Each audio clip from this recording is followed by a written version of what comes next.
Is the voice of the people. The voice of the people is the voice of God. My brother, my sister, this is time for action. Now,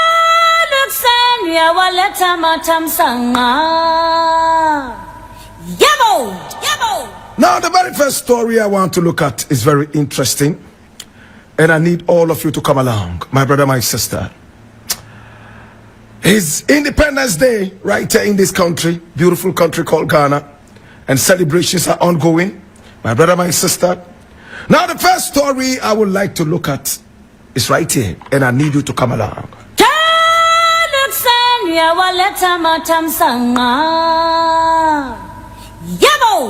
Now, the very first story I'm looking at is coming from Ghana Web, and it says, Mahama has appointed 100 ministers and deputy ministers.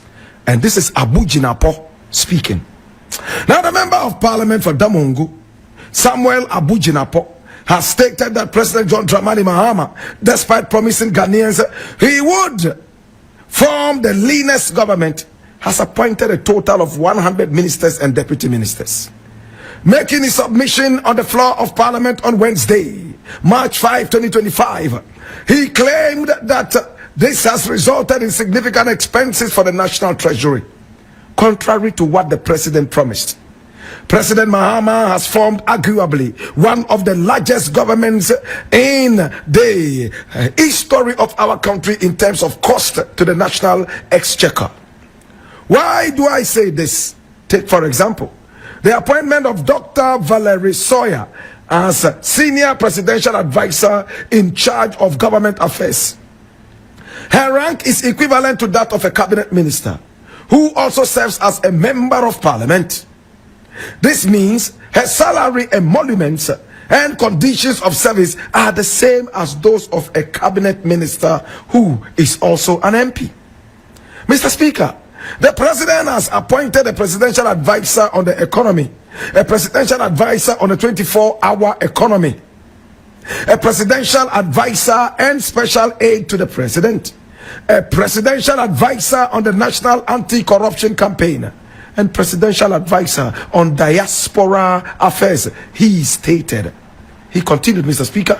He has also appointed a presidential advisor, a presidential staffer, and special aide to the vice president, a presidential staffer for the Black Star experience, and a presidential advisor on diaspora affairs. Additionally, he has appointed 5 policy advisors to the vice president. Furthermore, he announced the appointment of a minister for agribusiness. Yet, he has also appointed a director of the presidency in charge of agriculture and agribusiness, my good friend Peter Buama Otokono. Mr. Speaker, he claimed he will not appoint deputy ministers, yet he has appointed 16 presidential staffers in charge of the 16 regions of our country. In reality, when considering their cost to the national treasury, these presidential staffers essentially function as deputy ministers of state.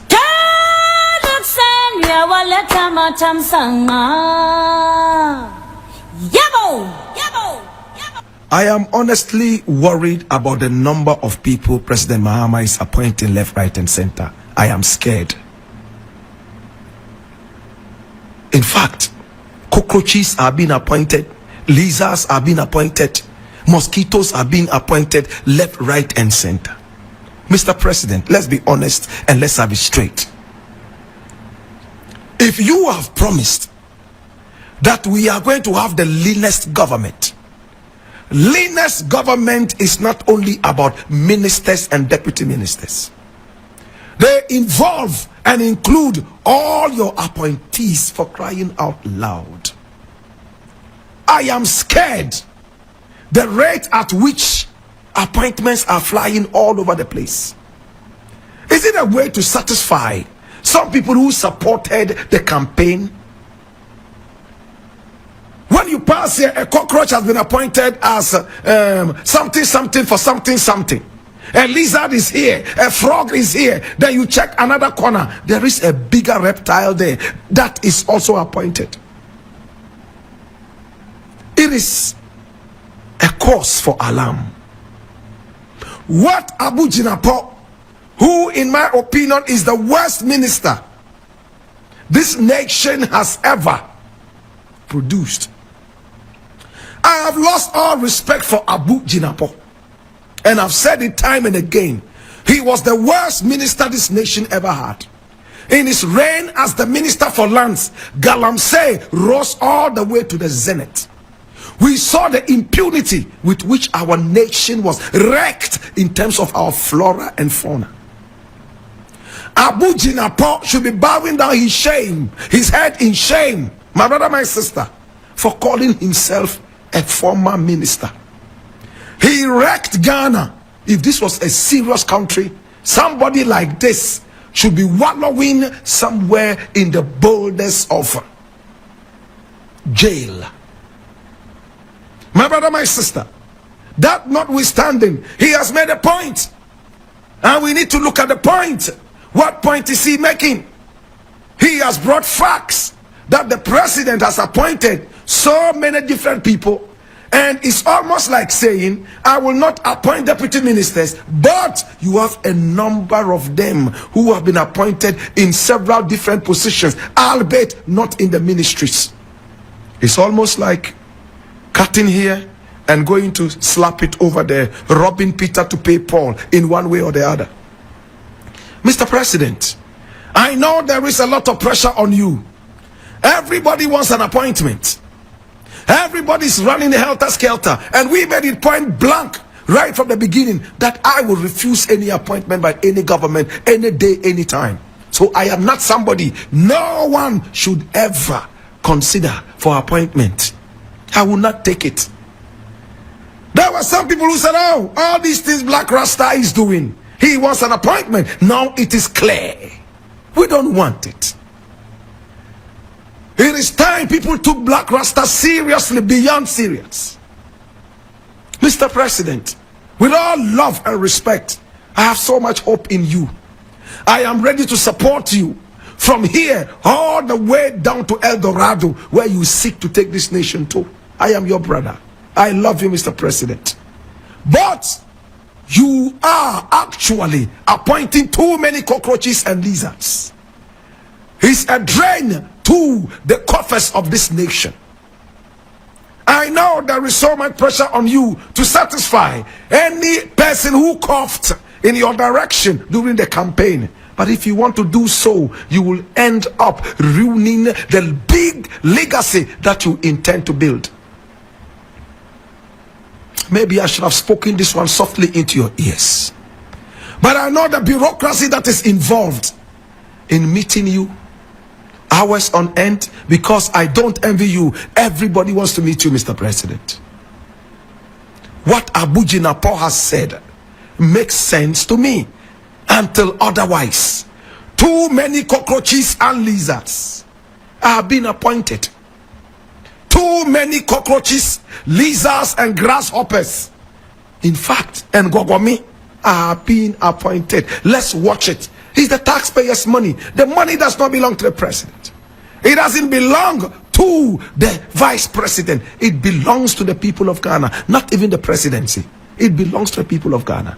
Please spend it wisely. Mr. President, I know you want to build a strong legacy. Don't follow the failed Nana Akufo-Addo and Bawumia path. They are a disgrace to this nation. Every day, every night, my brother, my sister, it is terrible. But I leave it there. I love you, Mr. President, and I will continue to love you because I know you have a good heart for this country. I will continue to love you. But where we need to straighten things, I will certainly be part of this strengthening. You are far better than Nana Akufo-Addo and Bawumia combined 1 million fold. Those guys were just comedians, jokers. As for Bawumia, he should never be allowed on any political platform. He has failed beyond fail. I leave it here.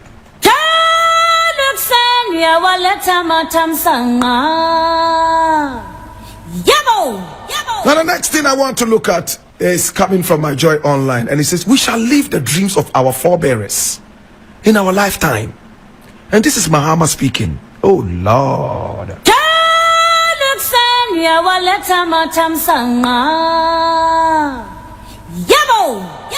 President John Mahama has called on all Ghanaians to live the dreams of the country's forefathers, expressing his belief that the vision they had for the nation can be realized within our lifetime.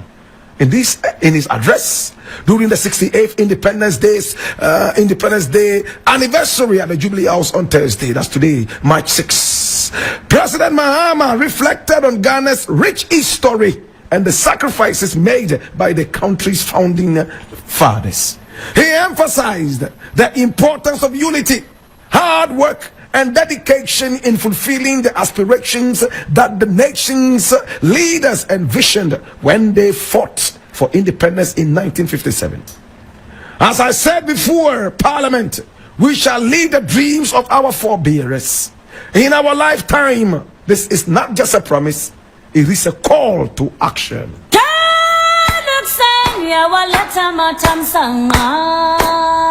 Wow.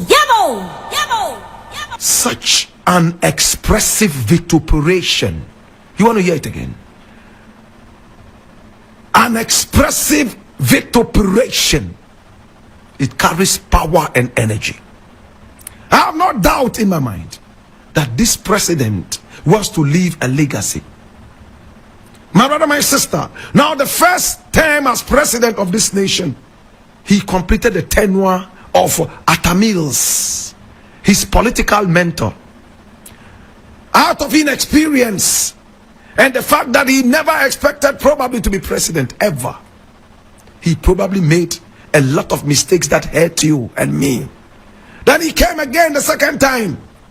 Even around this time, he still had the Ahoys and some other powerful houses around the NDC and beyond, who had to pull some strings left, right, and center and make him jump up like a puppet. Now he has led the party to a victory of his own, right from the boulders and cinders of opposition. Blakk Rasta, say it again. From the cinders of opposition. Somebody explain this to somebody who doesn't understand. From the cinders, from the ashes of opposition, John Dramani Mahama, the baller boy, rose all the way to bring the NDC into power. Right now, he's more like it, a man of his own. He has proven beyond all doubt that right now, as it stands, he is carrying his own cross. So anything the president will do, my brother, my sister, there would never be any excuse. Can I go deeper? Mr. President is speaking the language I want to hear. What language is he speaking? He said the forebearers of this nation, their dreams shall be our dreams, and we shall live these dreams in these times. Hallelujah. He's not saying you should die and go to heaven before you see Angel Gabriel. He's not saying that you should die and go to your grave where an angel, Munkar and Nakir, your left and your right, will come over to you, and then they would ask you, Marabuka.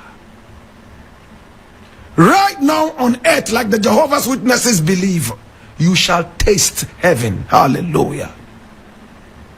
He is not telling you that you are standing on top of Mount Sinai.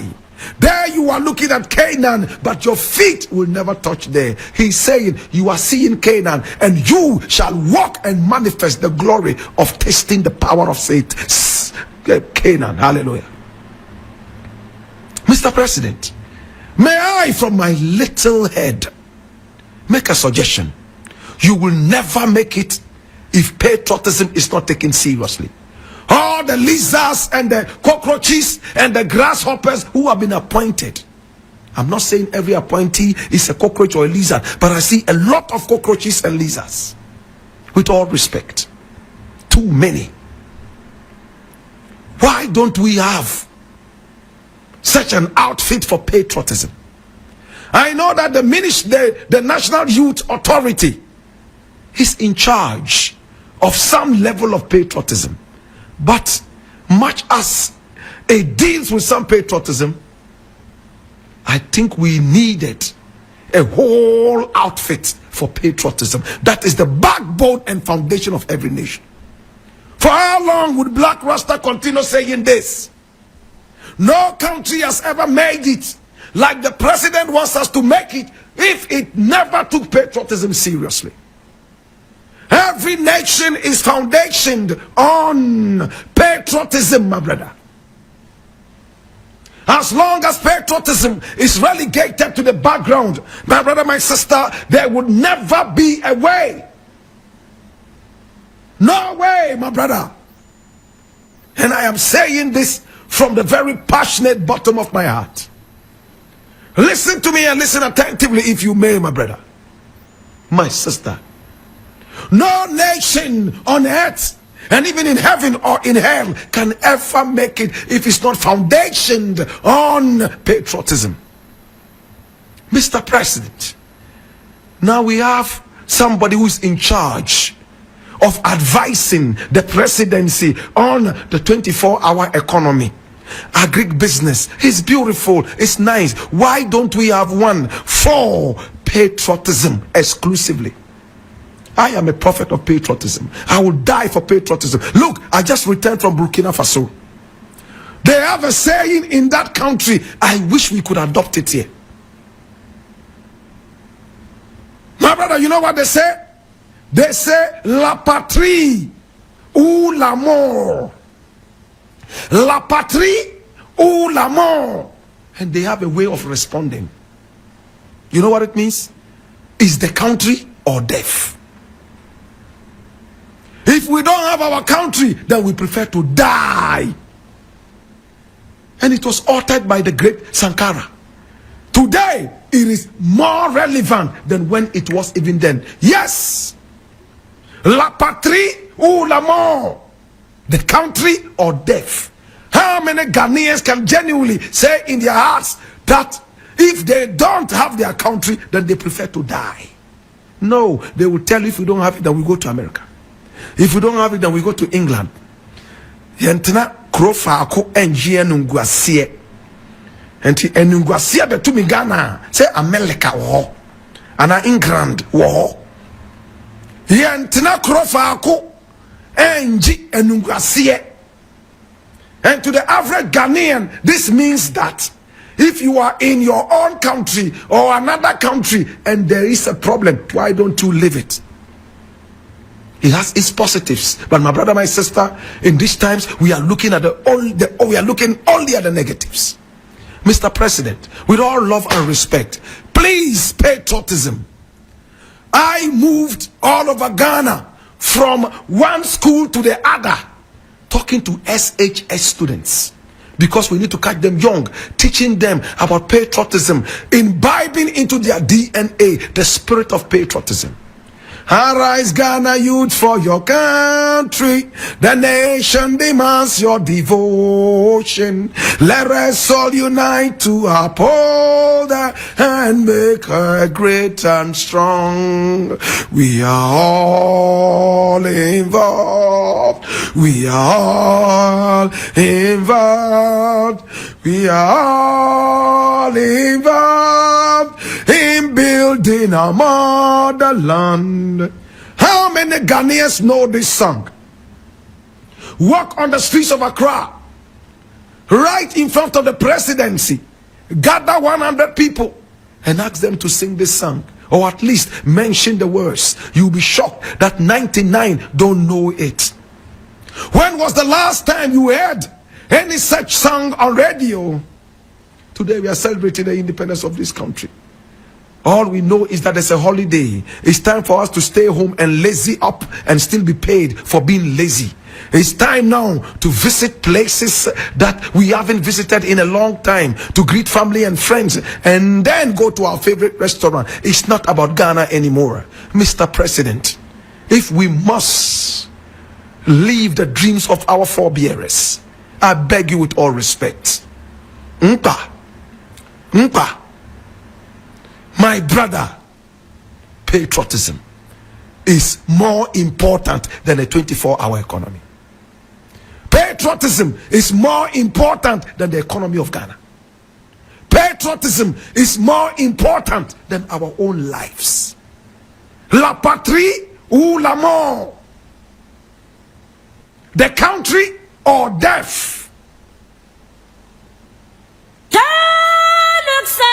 waleta matamsanga. Yabo! Last thing I want to look at, and I'm going to be running out of time, so I'm going to spend just 3 minutes on this. Ghana Web, he says, I was wrong. Afenyo Marking reveals regrets in turning down a progressive proposal from Blakk. My God. I'm going to look at this so dispassionately, and I need you to come along. The minority leader, Alexander Kwamina Afenyo Marking, has expressed regret over rejecting a proposal from the Speaker of Parliament during the process of enacting new standing orders for the House. Speaking to the floor of Parliament on March 4, 2025, the minority leader, Afenyo Marking, disclosed that the Speaker had proposed that the minority leader be appointed as the chairman of the Appointments Committee of Parliament during the time when the New Patriotic Party held the majority. According to Afenyo Marking, the proposal was strongly rejected by his caucus, who felt that having the minority leader chair the committee would not be in their best interest.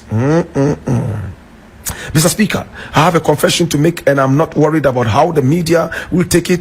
We make mistakes, and when we realize that this was a mistake, we admit. I recall when we were enacting these new standing orders, a proposal came from you that the minority leader should chair the Appointments Committee. Mr. Speaker, we disagreed with you. We were on the majority front bench because I felt like, hey, if the minority leader is going to chair the Appointment Committee, what will be our fate? Speaker, today I can tell you that you were looking in the beyond. Afenyo Marking stated. Hear me now, my youth. Much as I want to congratulate Afenyo Marking on this very bold step, I would also have something else to say.